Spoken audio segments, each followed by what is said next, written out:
মা বাবার পায়ে হাত দিলে সম্মান কমে না রে যুবক। আপনারা কত দূর থেকে বিল পেরিয়ে কত ঠান্ডার ভেতরে কুয়াশার মাঝে আসছেন। আমি জানি আপনারা টাকার জন্য আসেন নাই, খানার জন্য আসেন নাই। কেউ নিজের পকেটের টাকা ব্যয় করে আসছেন, কেউ গাড়ি ভাড়া করে আসছেন। আমার মা বোনেরাও আসছেন আমার চেহারা দেখার জন্য না। আল্লাহ আমাকে সম্মান দিয়েছেন, আল্লাহর কসম কোরআন শরীফ সামনে। আপনাদেরকে দেওয়ার মতো আমার ইলম নাই, কোনো আমলও নাই।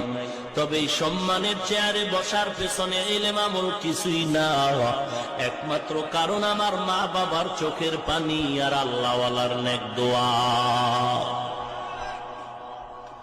ও সন্তানের মা বাবা,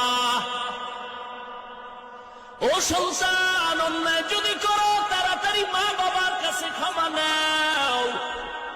আল্লাহর নবী কথাটা বলা মাত্র এক সাহাবী দাঁড়ায় বলেন, ও পয়গম্বর, আমার মাও নাই বাবাও নাই, অন্যায় তো করেছি, কিভাবে ক্ষমা চাই?